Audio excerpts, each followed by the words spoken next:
Anyways, welcome back to Black Bulb Podcast. Hey-o. We're live. We're doing it. And we got a special guest today, Joe Dimeo? I feel like you got a couple names going on this time. I do have a few names. Yes. Joe Dimeo. That's me. Yeah. So as much as we focus on art and design on this podcast, we do also try to instill a good business standpoint on how to promote yourself, how to be active as an entrepreneur, and how to just be successful as an artist. I think Joe is going to have some good insights for all the artists and designers trying to make a name for themselves out there in this world. Thank you, man. I appreciate the kind words, buddy. Yeah, so give us a little bit of your background so that people have an idea of who you are, what you do. Okay, so you and I actually knew each other from high school. Along with Ben, we didn't know each other quite as well, but we were aware of one another. And then we reconnected at the Art Institute of Portland, where you and I were desperately seeking like people that talk normal to like engage with. And we kind of noticed one another and we're like, oh, you're kind of normal. And like, you're kind of normal. And then we just kind of struck up a friendship. And then I dropped out not once, not twice, but 3 times to get into the pot industry. And so I was going there for design management, which is like, basically they pitched it as the business side of art. They're going to give me a team of graphic designers to work with, and I'm going to help them finish projects. And I told them from the beginning I have no artistic ability of my own. And they were like, dude, just sign this student loan for $1 million, and we promise you don't have to draw anything, which was a fucking lie. Oh, my God. Joe has opinions. Anyway, so we did that. And then so I got an opportunity to go to Colorado and open a dispensary. I did that. That ended, came back to Oregon, became a karaoke DJ, went back to the Art Institute, started selling real estate, dropped out again to open a dispensary in Portland.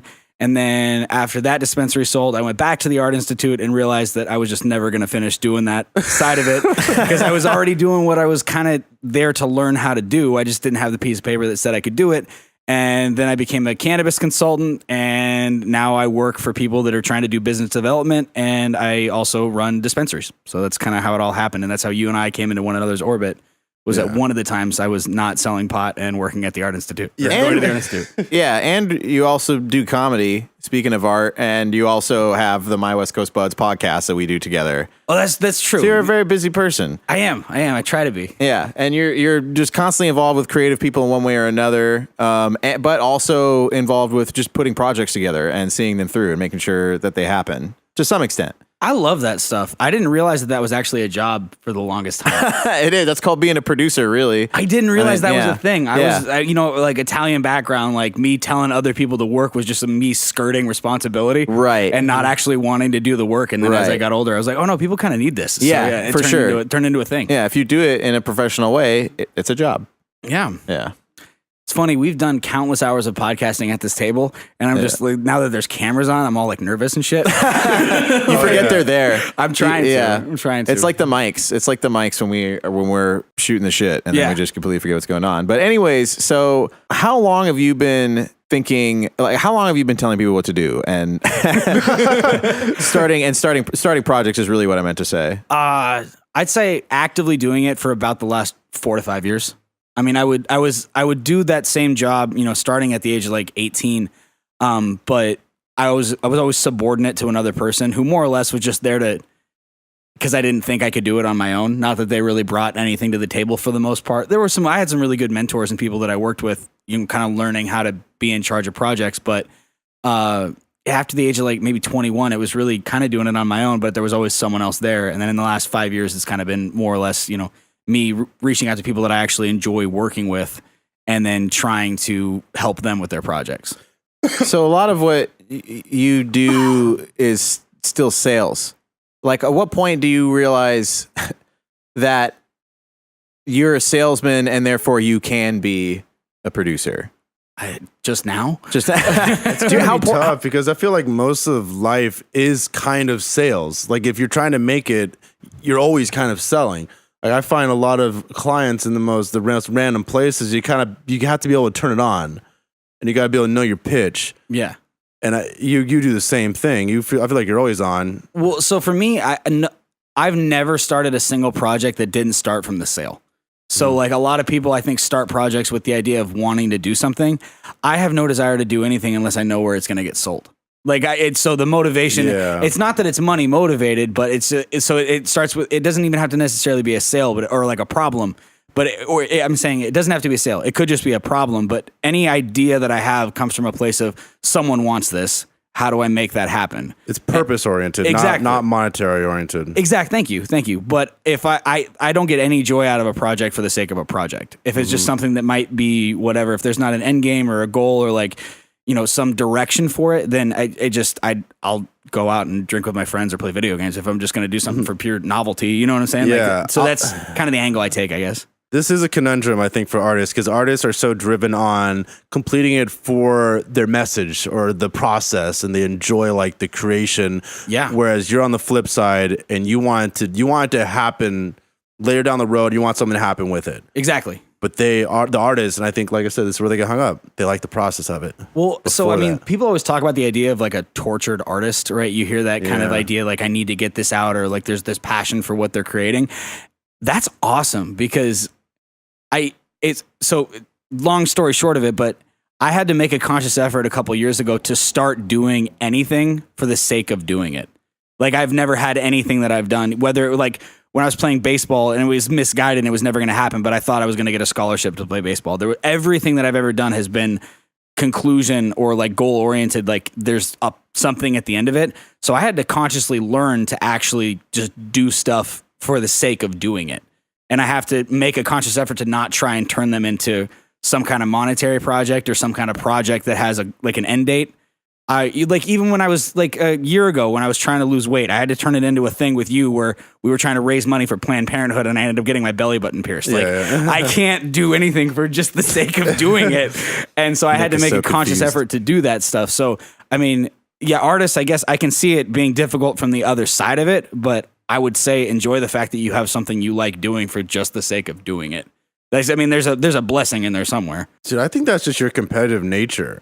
You like turning it into a more interesting event where it is kind of a competition, but it doesn't have to be. Yeah, I'm learning that. Yeah. I will also like warn people that Joe actually is creative and he doesn't always just sell, because he has come to me saying like, hey, let's do something creative. Let's kind of make something, because I think you get some joy out of it. Oh, I love doing it, but I'm saying it always starts from like a place of like where it's going to go. Like if I come to you with something that I think is going to be fun, it's because in my head, 6 months down the line, there's going to be people enjoying it on YouTube, or someone's going to, even if the purpose is just people seeing it, that's enough for me. I mean, I do stand up for drink tickets. Like just attention is enough of a commodity for me, but there's always something in mind, I've never been a person to like, paint a model train just and have it in my room. And like, that's just for me, like the act of just doing it. You know what I'm saying? If I'm creating something, I want to show it to people. So I guess that's not all money oriented though. So thank you. I'm feeling a little better about me. It's totally not. Yeah, you definitely, because you're always like, what if we do this? What if we do that? This would be super fun. And you're usually, that's not all you do, because you come up with all kinds of ideas, but like a third of them at least, you're literally just wanting to do them for the fun factor. Like, well, thank you. I mean, it's true. I feel like this is like a bro intervention. Like, hey man, you don't have to sell stocks anymore. Yeah, you can just make stuff, man. It kind of is. It kind of is. And it's funny how you're talking about what?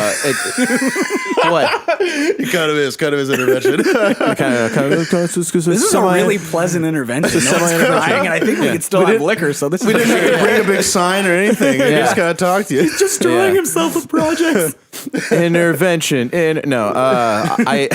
I think that someone said money is in problem solving. So I thought it was funny when you're like, it's not a monetary thing. I just like find like a need for something and I fulfill that need. And it's like, that's literally where money comes from for the most part. I mean, almost entirely. It was someone pointed that out. I was like, that is true. Like people who are the best at solving problems that no one else can solve tend to get paid the most money. Well, I hope that continues to be a thing, because like I have no ability to work super structured hours. Like that, the dispensary that I'm at now, I've been there for 9-10 months, and that's the longest, I think, in my adult life that I've gone to the same location for fixed hours.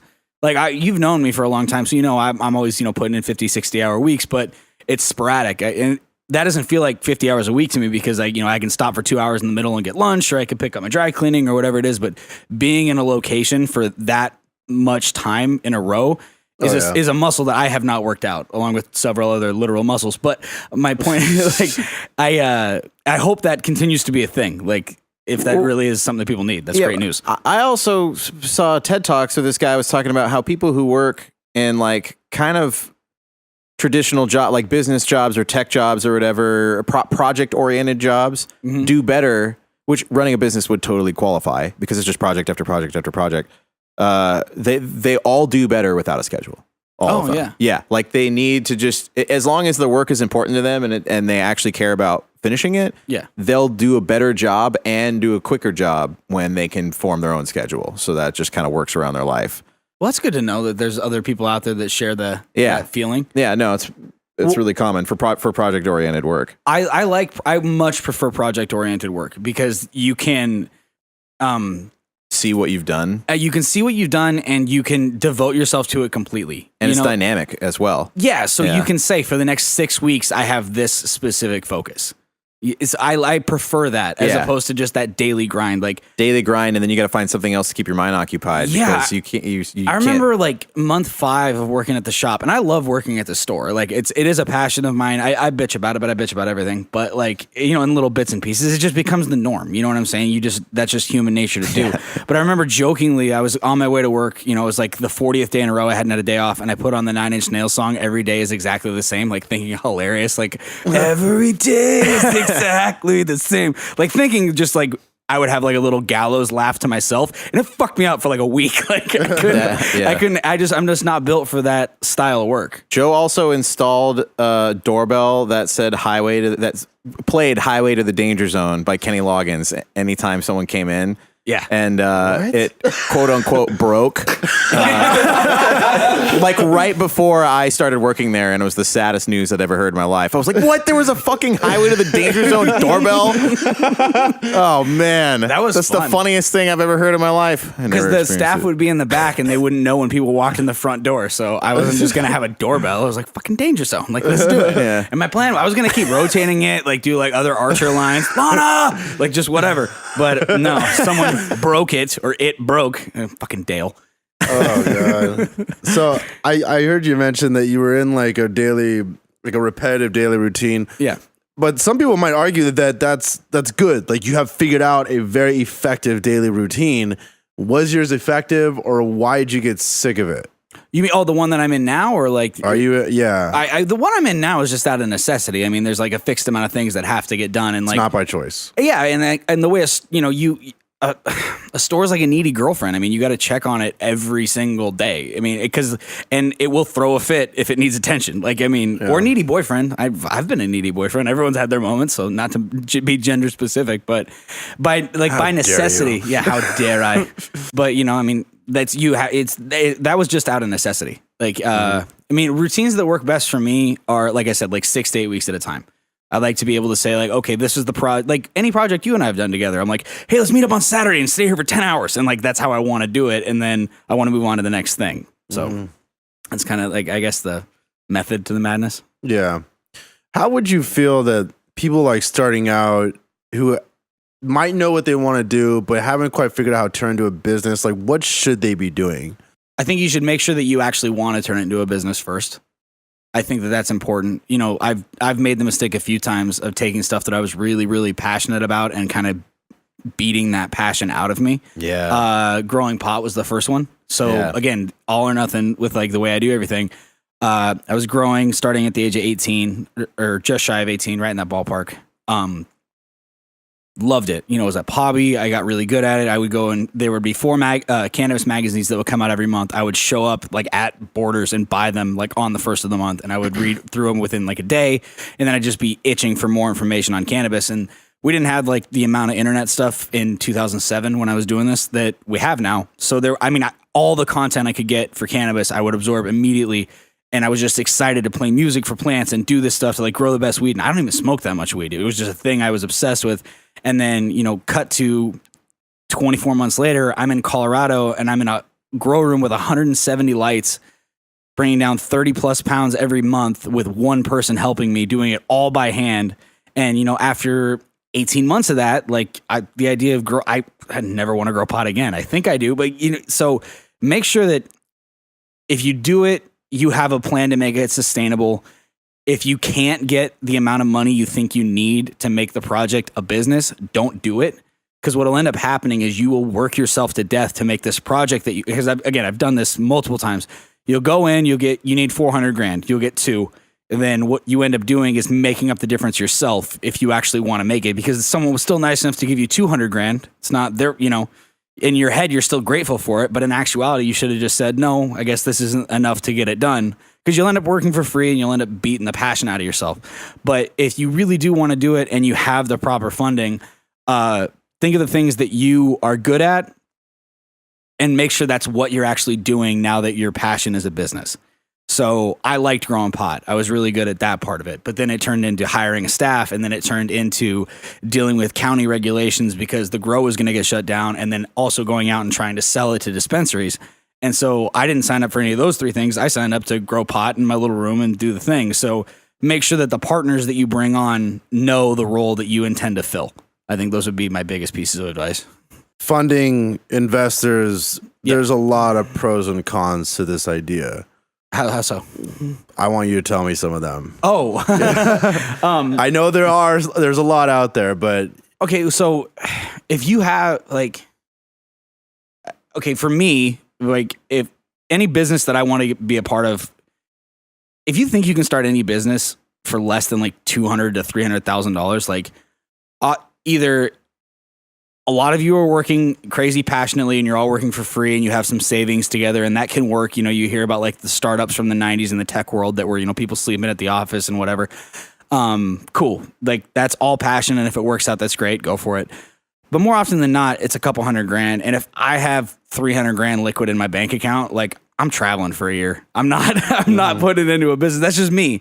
So if I want to start a business or I want to make money or do a big project, I have to go to a third party. And then at that point, the way I do it, I learned this from my dad and my Uncle Bruce. You get paid for every hat you wear. So just because I'm asking for money for a project and you're interested in funding the project, that doesn't mean that I'm not going to get paid as the person that brokered that project. So I have a business plan and I want to sell it to someone that has $500,000 to put in whatever project. They would go out and find investors and they would charge you 5% as a brokerage fee to do that. So when I do a project, I'll say to someone I'm going to take 5% off the top, just like I was anyone else selling it, but I'll do it for 3 because it's me or whatever it is, but I'm going to get paid for that. And then I give very explicit expectations for what I think the project can do and what my commitment level will be. And I didn't always do this. I would go in and I would promise the moon and I would kill myself trying to get them there, and they'd still make money or they wouldn't. And I would always end up feeling like the bad guy if it didn't work out perfectly. So what's great about an investor, if you're honest and the project's good and it does make money, because that's why an investor is going to give you money. They're not going to do it because you're passionate about it. They're going to do it because they think they can turn a profit. Everything will work if you set a reasonable expectation and a reasonable return and you come through on what you say you're going to do. And then also, if it doesn't work out, it's not your money. These guys took a risk. They're big boys or big women or big whoever, big trans people. Whoever gave you that money did it because they believed that it would turn a profit. Again, they didn't do it because they like you. They didn't do it because it's your passion, and they took a calculated risk. If you don't want to take a risk, put it in a bank. Make 3% on your money if you're lucky. Put it in the stock market. If you make an annual return of 12%, you're a fucking rock star in the stock market. So do that. But if you want to make the opportunity to make 25, 30, 40, 50% on your money, get a residual income, that's why these people are offering you money to start a business. It's not because they like you. So if it doesn't work out and you put a good faith effort in, you can look at yourself in the mirror and try for the next one. So that's, if that answers the question. Yeah, totally. And if you're an artist and you don't take the route of an investor, I think there's a lot of other ways out there to get your name and get your visuals out that doesn't actually cost money. Social media is huge right now. There's so many effective ways to put content out, but you got to be strategic. You need to know how to do it. Look at your analytics. But that's like free sales in a way in a digital age. Oh, totally. And a lot of people they slack on it. Well, and also, look at it again. Not to say that my way is the right way, but there's almost always a way to make something, to get paid for something that you would do for free. Right? So as an example, there's a club in town that Ben and I are working on doing the podcast live with, right? Now, I could tell them, hey, I want to, they see people every night. It's one of the comedy clubs in town.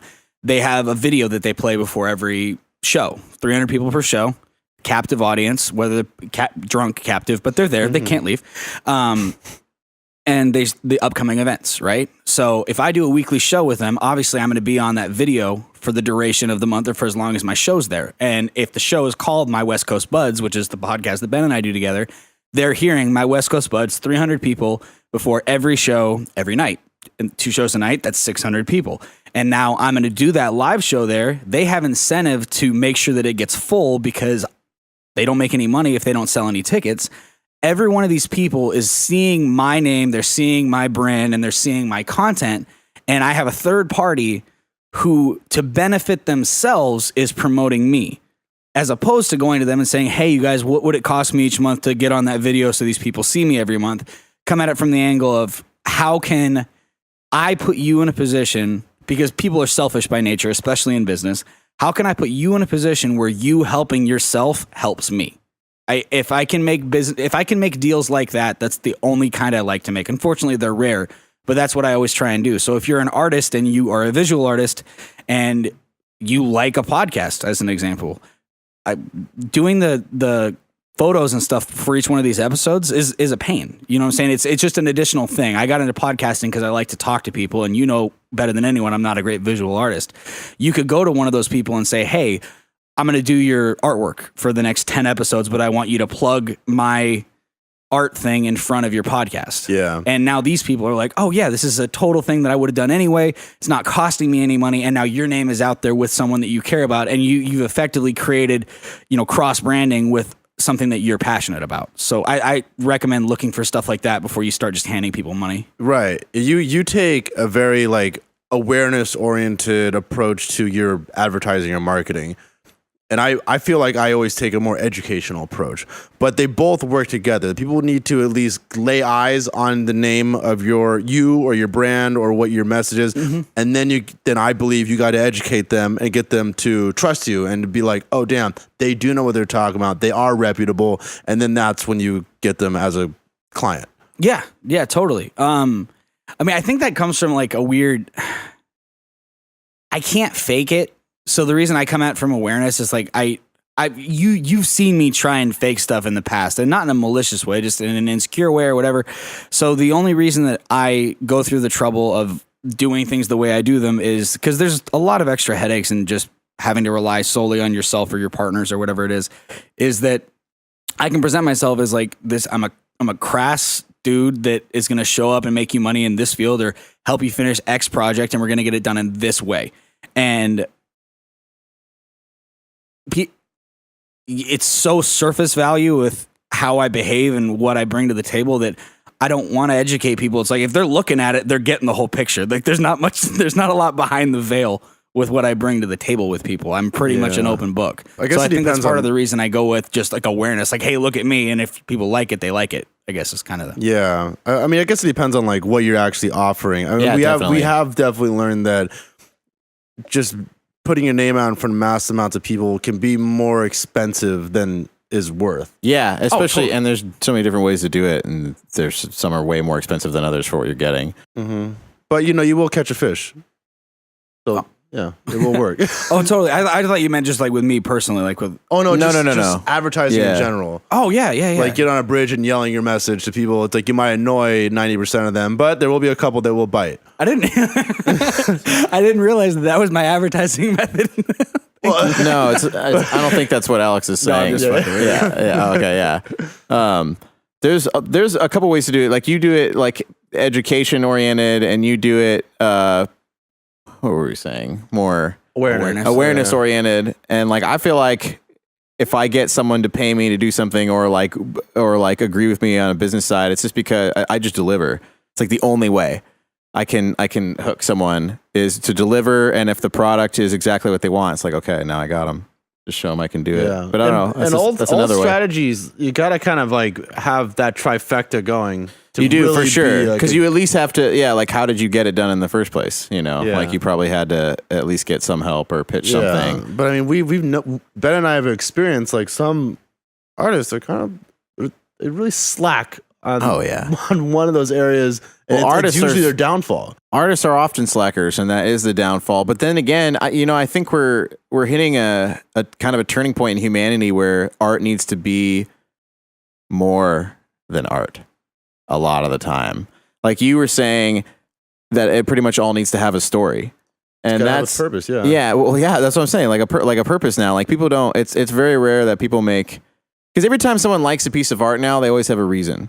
Like anytime someone likes art now, and I'm like, oh, I don't like this, and they're like, oh, okay, well, the reason I like it is because blankety blank, and they usually have some like oddly specific, logical reason for liking whatever they like, and that includes.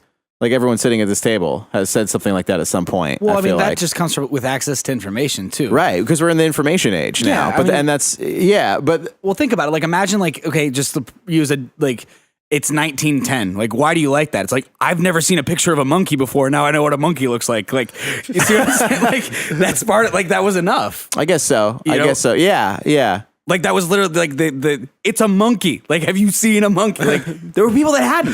Like, Yeah. think about that. Exactly. You've never seen a monkey, and someone just like walked you into a zoo and a monkey's jerking off and throwing shit at people.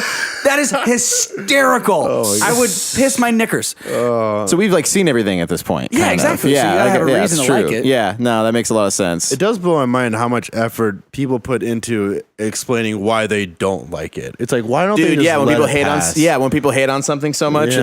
it's like just you're not. There's no benefit to hating on all this at all. Well, that's the that's the Floyd Mayweather method. Is he realizes like it's That getting hated on is going to make him a fuck ton of money. yeah, exactly. Yeah. It's like that thing they told Jordan us. that- Peterson. We were talking about Jordan Peterson Yeah. for the podcast. Same exact thing. But I don't think his intention is to make people hate on him. I think Well, I think it's a byproduct, and that's No. why he's gotten the attention. Right. But he specifically stated that that's why he makes so much money is because he became this Polarizing figure. polarizing figure that. Well, Milo Yiannopoulos. So there you go. That's a perfect Yeah. example. So Milo Yiannopoulos is doing the Floyd Mayweather thing. He's intentionally trying to get people riled up and to get them to hate him because they know there's money in that, because positive or negative, attention is attention. Yeah. And that's the most limited resource now because there's so much noise. and then you only pit yourself against people you can beat. Yeah. Like- and then Jordan Peterson is Right. just stating that's the true artist lightning in a bottle thing, because whatever propels you to whatever heights it is. I mean, I'm certain he would prefer it if it was like a Joe Rogan thing where most people liked him. I Well, lots think of we'd all people do prefer like him that. though. He's got so many supporters. Like the majority of his, lecture attendees are going to be people who support him. Yeah. So he's still like a rock star, just on some level. His tickets, we're going to his lectures. Tickets are really expensive.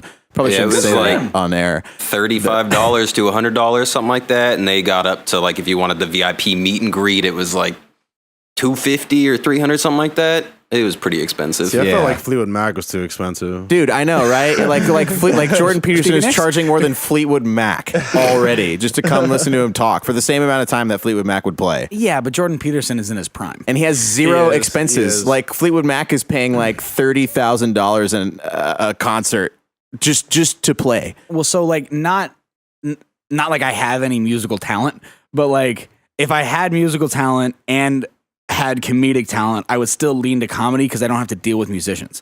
So like, I'm not gonna hate on Jordan Peterson for like having a simpler act. Like, No, not at I'm never all. gonna be a prop comic. One, because I don't want to be, but God, two, could you like, please be a prop comic for a night? Just one night. I want to but see can you be a you prop imagine comic. like Carrot Top having to lug all that shit around before he was Yeah, Carrot Top? yeah. Like comics get mad that they have to carry T-shirts for merch. Well, that's why he got buff. It was easier to carry it around. There you go. I like it. Yeah. Yeah. Yeah, he's probably got tired of getting his ass kicked too. Yeah, but lectures are kind of the new hot thing now. They're like podcasts are replacing music a little bit. So lectures are replacing concerts a little bit. And like you said, yeah, Jordan Peterson's at the top of his game. He's as popular as he's probably ever going to be. Maybe he'll get a little more popular, but it's hard to be more popular than that as just a lecturer. Lectures, Yeah. the TED Talks, all Yeah. that, like the big conferences. Like, look how much Yeah. money these conferences are bringing in. Yeah. People just want to learn, like, educate themselves Yeah. and try to be a millionaire. People want to learn. Hey, there's a lot of free education out there, and there's a lot of ways to get education paid for. I'm telling you guys, look for scholarships, look for grants. I was amazed at how much government money I was able to get for school. Like, just be on the lookout because there's a lot of ways to get educated. You don't have to just throw your money away. That sounds like the best job ever. Like if you had to tell me something that I would do just for the sake of doing it, just talking to people. This is my favorite shit in the world to do. That's why I do the podcast. Like I have a goal for it, But like that sounds like the best gig ever. Like if I was ever in a position where I could just like talk with an earpiece about some shit I already know about, that sounds like a fucking blast. You want to be a customer support person for Comcast? Oh yeah, that sound. It means you watch too much porn. See you next time. Bye. Click. Yeah, exactly. Any other arty questions? I'm excited. I'm enjoying this a lot. Oh God, and I'll tell my Now you're putting them on the spot. We got a little bit of time. What if you could make any medium? What would it be? If you could invest in any medium, what would it be? Like a project, any art. TV, but like TV for the like online, like an online show. That's I want to do that more than anything. That or a cartoon. It's easier now than it ever has been before. Yeah, to start up your own like TV show or whatever you want to do and just throw it on YouTube, you know? True, but the distribution still sucks. Like you got to go through all the same bullshit at this point because all the people controlling the media are still controlling the media. Like so it's a little bit. It's definitely more dispersed. Like it's definitely easier than it was. Like infinitely easier than it was like 20 years ago. But I feel like there was a sweet period with the internet that we've missed at this point, where you could kind of like get something more viral a little bit more easily, that with no help at all. And now it's a little bit more regulated. I just want whatever that thing is that gets me. Like you hear about people doing pitch meetings. Dude, my batting average on a pitch meeting would be I'd be in the Hall of Fame. Dude, like, you just got to get the meetings. How do I do that? Does anyone out there want to, like, I will throw 20 movie ideas at you, like Funny Bone on South Park. Adam Sandler fights a robot. No, idea number one. This is interesting, though. When you are in a pitch meeting, you get to the point, what do you tell that? Like, you got to tell them what matters, how they're going to benefit from it. Mm-hmm. That's, like, key. Yeah. But do you think maybe, like, artists, they talk too much about how they're passionate about it, and whoever is being pitched at doesn't really care? Yeah, they don't. Like, I forget who told me, like, where I heard this. I've heard it a couple of different places, but, like, the idea that you did something around some people and they're thinking about whatever it is that you did, when in actuality, everyone just spends most of their day thinking about themselves. Yeah. And it actually it takes a lot of the pressure off of, like, whenever we've all done something stupid. Yeah. And if you think about that, like, oh, what do they think of me? It's like nothing. They're thinking about themselves. Like, take that into a pitch meeting. Yeah. Because you're there to solve their problem. Tech people call those pain points. Right. So whenever I pitch anything, again, my goal is always to put myself in a position where someone's selfish goals, and it's not always selfish has a negative connotation. It's self-centered. But both those have negative connotations, but it's not always negative. If you have a goal for business or a goal for whatever, you're allowed to have personal goals. That's great. Have boundaries, have goals, have all that stuff. If you can put yourself in a position where someone benefiting themselves benefits you, you will never lose. It might not work, but you will never lose. And if even better, if you can put yourself in a position where someone needs you to achieve their goal and it would make their situation worse without you, then you're golden. And this is like a thing that I think is kind of lost on people right now is that's what a job is. Everyone acts like people are supposed to have a job forever or like, and you should treat people well. I treat people very well at my store because it's the right thing to do and I want to hold on to good people. But the idea that like you should get a job and have it forever or that like you are owed a job, like no, like as soon as you cease to be the thing that makes people's lives easier in that company ahead of you, like that job ceases to exist. It's not a bad thing. They should treat you right leading up to that. They should give you an opportunity to land on your feet. The value that you brought to the company should have come back to you in the form of your compensation or some kind of like residual. All those things should happen. But the fact that like people wonder about like jobs disappearing or something like that, it's like, well, are you making their life easier? And like, I'll tell you right now, I have 7 employees at my shop right now. Every single one of them makes my life easier. That's why they're there. Like, you know what I mean? They're good people and not all of them did at first. And some of them got better and some of them got worse, but the reason, and it's a small business, which is what most people are employed by. If you're making your boss's life easier, it's going to stay that way. So if you're in a pitch meeting, just explain that. Like this project, this thing is going to fulfill you or make your life better because of this.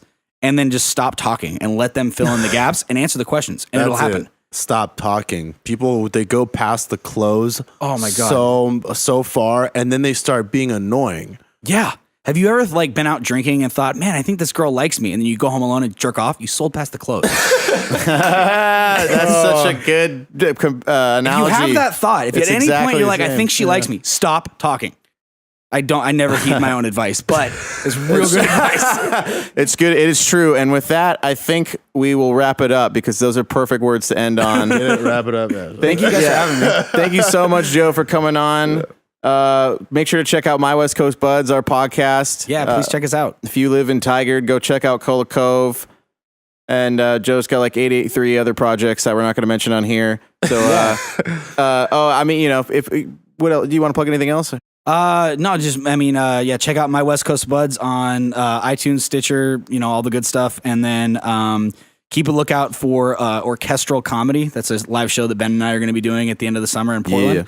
Yeah. And then also Ben and I have a couple other multimedia projects coming out that are going to be a lot of fun. So keep an eye out for all that stuff. And thank you for listening to me for 45 minutes. I appreciate it. Thank you, Joe. Thanks, Alex. Bye, everyone. Peace out.